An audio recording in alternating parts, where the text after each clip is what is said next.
Well, hi, everyone. Hey, so the other day I came home and I saw a centerpiece on the dining room table. And so when we sat down for dinner that night, I said, "Hey, Margie, I really like that centerpiece. When did you put that together?" She said, "About 2 weeks ago." "Well, really?" I said, "Well, I really like it here on the table." To which she said, "I'm glad you noticed." And I detected a little twinge of sarcasm in her voice. So I just looked at her and said, "What?" And she said, "Well, it's been on the table for the last 2 weeks." Right here in that spot. Whoops. Um, you know, there's something wrong with me here. And I'm going to tell you about my problem. Something you may share, in fact, in this episode, as I continue to talk about the importance of admiration in shaping your character so that you'll have fresh impact on your corner of the world. Hi, my name is Doug Newton, as you know, and I've been a pastor for 45 years and a national award-winning magazine editor and author of 24 books, and this is At the Intersection, where scripture, culture, and character meet. And I'm here to help you pursue the kind of character needed to align with scripture faithfully and to engage culture graciously. Now, each week, I make one observation about our culture. I give one insight from the Bible that speaks to that issue, and I suggest one way to strengthen the character that you and I need to relate to our mixed up world with exemplary grace and fresh impact. And like I say every week, this is a no gripe zone. Our question is not what's wrong with our culture, but it's about what's the right way to respond. Now, just before I get going with the episode topic here today, this is the day that we're going to have drawings for the two books that going back to episode 11 and episode 12. So if you remember, episode 11 was where I featured and offered to give away this book by Bill Bennett, The Book of Virtues, this big old thick book, hardback edition. So here's the magic bowl for episode 11, and I'll pick out a name. Here's the name, and the name is Chris Hill.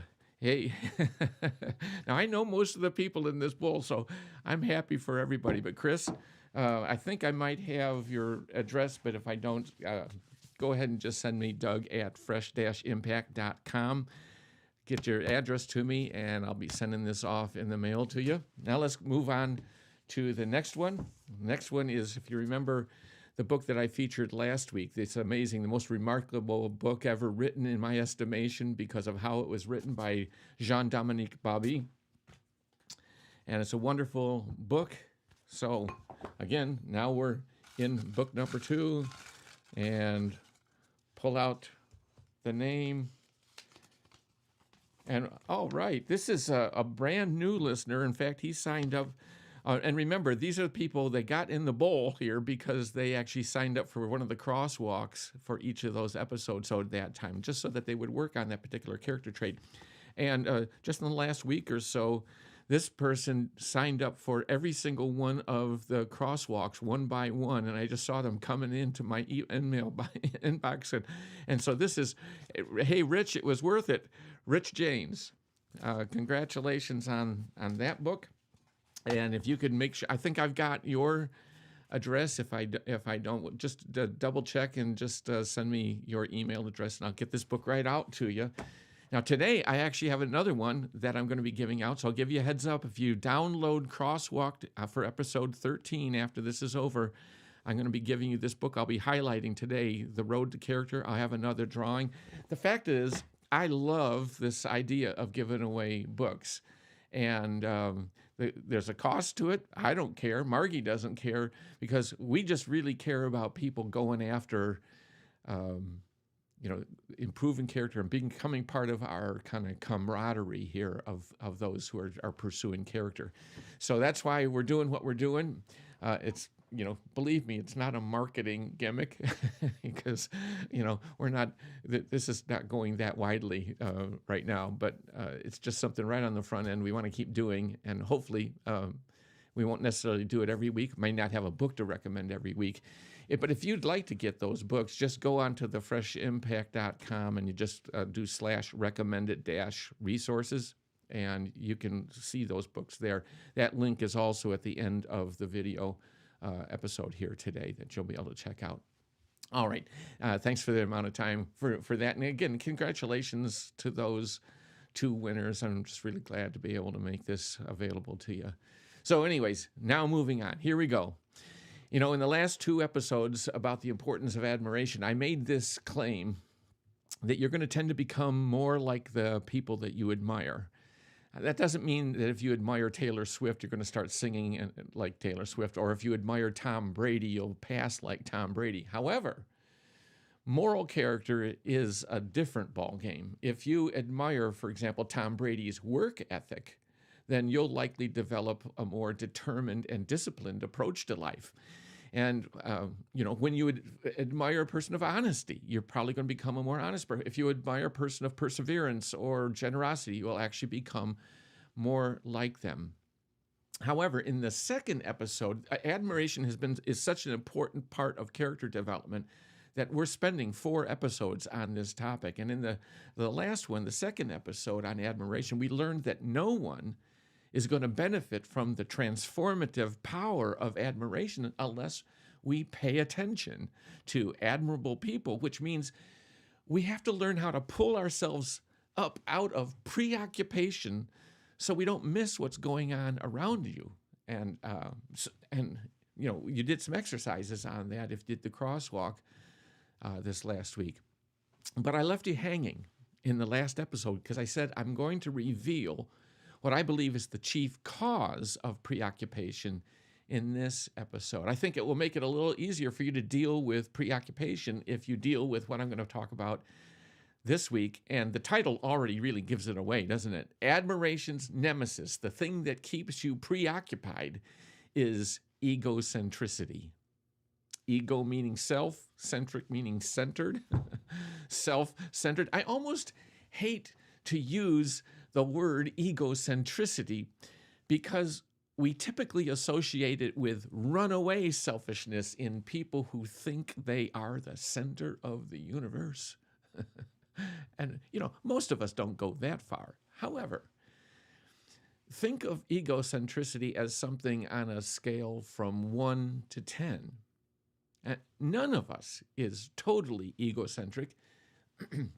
We may be only a 4 on the scale or a 6, but not a 10. And that's true. But the fact is, where you fall on that scale is actually irrelevant. No matter how much or how little you are egocentric, the fact is that most of our mental life is preoccupied with worries, plans, needs, problems, hopes that involves ourselves, right? Our stuff. David Foster Wallace was one of the most celebrated novelists in the last 50 years who wrote a hugely popular book called Infinite Jest. He spoke at a commencement exercise at Kenyon College in 2005, and he said this. He said, think about it. There is no experience you have had that you are not the absolute center of. The world as you experience it is there in front of you or behind you, to the left or the right of you, or it's on your TV or your monitor, and so on. Other people's thoughts, he said, and feelings have to be communicated to you somehow. But your own experiences are so immediate, urgent, and real. And Wallace is right. You're not preoccupied with somebody else's stuff. You can be a 5 or even a 2 on the egocentric scale, and you'll still be more interested in what you're interested in than what interests someone else, because that's just the way it is. We are interested in what we're interested in. We are egocentric naturally and understandably, but unavoidably. And so we are going to be preoccupied. There's no way around it. And like we talked about last week, We just have to come up with what I call attention alerts that will create these moments which force us to remember to choose what we give our attention to. But you see, preoccupation never gives us a chance to choose. You're never going to have the thought, I think I'm going to choose to be preoccupied. And I say that we have to come up with moments that force us. And that sounds bad. We don't like being forced anything, but it's a force toward freedom and not bondage. Wallace also went on to say in his famous commencement address these words, true freedom means being conscious and aware enough to choose what you pay attention to and to choose how you construct meaning from experience. Because if you cannot exercise this kind of choice in adult life, you'll be totally hosed. Now, before I move on and begin asking the question about what we can do to counteract egocentricity, we need to recognize how hard it might be because of the culture that we live in. In his 2015 #1 New York Times bestseller, The Road to Character, David Brooks opens up with a bunch of supporting evidence that our culture has shifted away from the virtue of self-effacement to self-promotion. As an example, he cited a 1954 survey of 10,000 adolescents that were asked whether they considered themselves a very important person. 12% said, yes, I'm a very important person. 35 years later, the children of the self-esteem obsessed baby boomers, that's me, right? That's my generation. And 35 years after that first survey, our kids were now teenagers and were asked the same question of whether they would say they were a very important person. Here are the results. 80% of the boys and 77% of the girls responded, yes, I am a very important person. Hey, I tell you, baby boomers, we did our job, didn't we? Well, Brooks goes on to point out the now iconic images of athletes in games like football and so forth, celebrating their prowess with chest thumping, end zone dancing, look at me and what I've done, histrionics, that we don't realize it, but that would never have occurred to an athlete 60 years ago, much less tolerated by the fans. I mean, I remember living through the era where that never happened, and all of a sudden it started to happen little by little by little. And I remember thinking, well, goodness, people shouldn't do that. Self-aggrandizing behavior used to be considered, but it's no longer viewed as shameful. It's simply central to appropriate self-esteem. We're all about building people's self-esteem these days. But somewhere along the way, someone decided that human beings are so fragile, they can't handle not being as good as everyone else. So, case in point from my own life, 25 years ago, I was walking on a sidewalk on the campus of a beautiful retreat center in the pines of Southern California toward the venue where I was about to speak to a group of about 600 people. An elementary school-age girl was coming toward me, and I could see she had a big, shiny, Olympic-sized gold medal draped around her neck, and it was catching the glint of the early evening sun. And as I got close, I could read the big letters, first place, and it was inscribed on this really beautiful object. So I stopped and I caught her attention and I asked to look at it. I said, wow, that's really cool. What'd you get that for? And she said, I don't know. All the kids got one. Oh, man.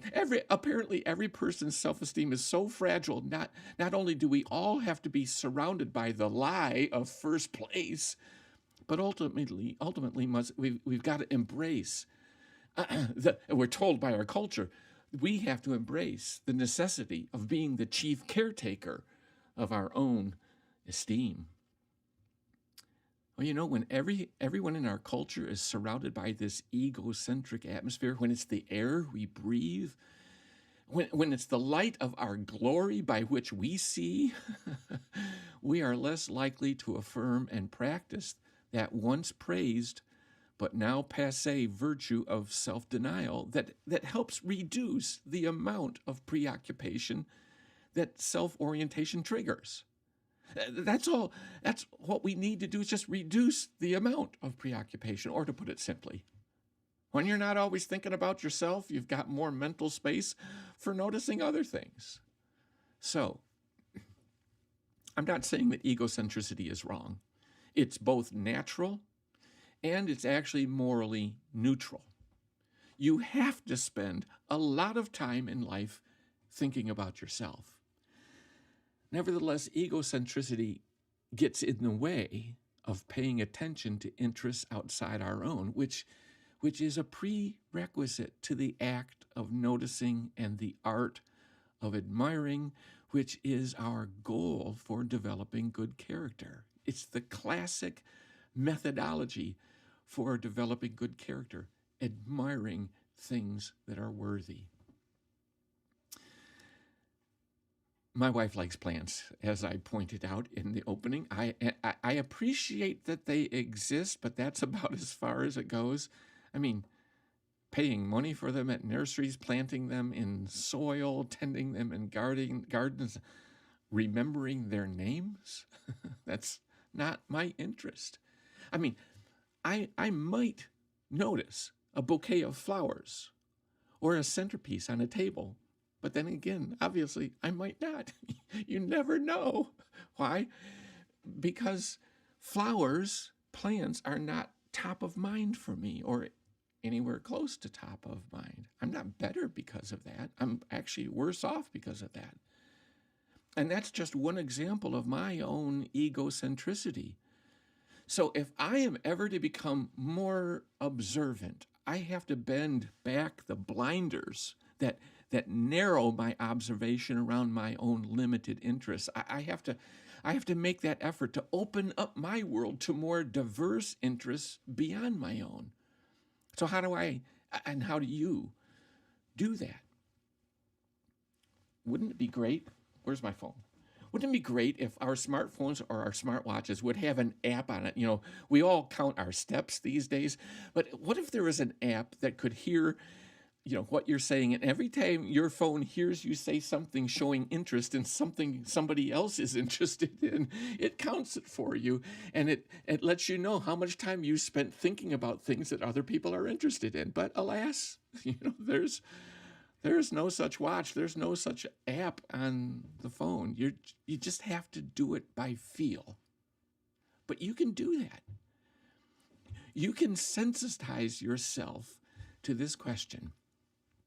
At the end of every day, am I spending time thinking about and entering into the interests of others that are not my own? You could emblazon that question in the very forefront of your mind so that you're tracking it. And with the Lord's help, as I believe He will, you know, at the end of the day, you can have kind of an inner, almost intuitive sense of how often you were interested in the interests of others. You know, the Apostle Paul sets the standard in Philippians about looking to the interests of others. But now, before I read it, be forewarned. Many translations, modern translations, may actually be a watered-down version of the original. Now, here's what you're familiar with, what I'm familiar with, what most modern translations say. They say, look not only to your own interests, but also to the interests of others. Look not only to your own interests, but also to the interests of others. But some scholars have identified some versions that actually may be closer to what was the, you know, we don't have the original text of any New Testament documents. The closest we can come to any originals is, you know, some fragments that are about 150 AD, around in there. So the scholars are always trying to figure out, how to get back to what the original might have actually said. And some scholars point out that a document that they think that's closer to the original says this: look not to your own interests, but to the interests of others. Do you hear the difference? It really comes down to just one word different in the Greek. One word that some surmise may have been added that allows the translation to not be quite so hard to do. It's just this one word that allows for the translation to say not only, but also. But if that word isn't there, if you take that word out, that one word in the Greek out, here's what you're left with. Look not to your own interests, but to the interests of others. You see why that's harder? Because the other one, okay, you can keep looking to all of your interests, but try to jam some other people's interests into your life as well. But this is, don't look at your own interests, look at the interests of others. Now, scholars still struggle to know which is truer to the original, so we don't make a big case out of that. And whether we side with the most common translations today or this harder translation, I think our egocentric self could stand to be challenged to move at least in this direction. Work frequently at putting our interests in second place. Just try that. Work frequently at putting our interests in second place. Somehow you have to develop the sensitivity and the habit of wrenching your thoughts away from what you're interested in and stepping into the interests of other people and what they care about. This takes a lot of effort because by nature, we are going to be unavoidably egocentric. It takes a lot of effort, but there are lots and lots of opportunities to practice. How do I know this? Because you're surrounded by tons of other people every day who have their own interests, right? So, I've created another crosswalk for you today. I hope, I know quite a few people are using these, but I hope especially today you might download this, get on, you'll see the way to do it at the end. There'll be the link at the very end. I hope you'll download this because I'm helping you think creatively about the kinds of ways in which you can go through your day and you can be more attuned to the interests of others and to regard them more highly. For example, let me give you just a couple that are here on the crosswalk. One is that I call Your Problem is My Problem. I mean, stop and think how you address your problems. It's top of mind for you, isn't it? When you have a problem, you're going to research, you're going to get online, you're going to talk to people about it, you're going to try to come up with solutions, right? Lots of times during the day, people share little problems, little niggling problems, or even big problems with us, and we listen to them, and then we walk away. Take it the next step. Relate to it as if it's your problem. You go home, look things up online, look for some other resources, talk to some people about that particular problem, jot down some ideas that you might have that would help that person. And then the next time you see them, you come to them and say, hey, I was thinking about your problem. And I don't know if this is helpful, but here's a couple things that I came up with. You see, that's one of the ways in which you begin to shift the way your mind is always riveted on your own stuff. Here's one more. There's several more, but here's one more. This one I call I Feel Your Pain. When something is not, if there's something that we're not all that interested in, and somebody else is disappointed in an outcome of their efforts. I mean, my wife was baking something the other day, and Margie pulled it out of the oven, and she was disappointed because she had forgotten to do something. I don't even remember what it was. But after that was over, because I reacted a little bit to it and probably patted her on the back and said, well, but I'm sure it's going to taste good or something like that. What I realized is I had actually minimized her disappointment.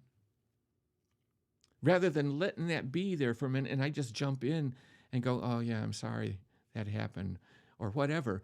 I mean, that's a little teeny case, but But there are so many times people are saying things to us and things that they struggle with or disappointment that they've had, and we just minimize it by saying something trite rather than sharing that with them in that moment. That's their interest in that moment. Their interest is in the fact that something didn't turn out the way that they hoped.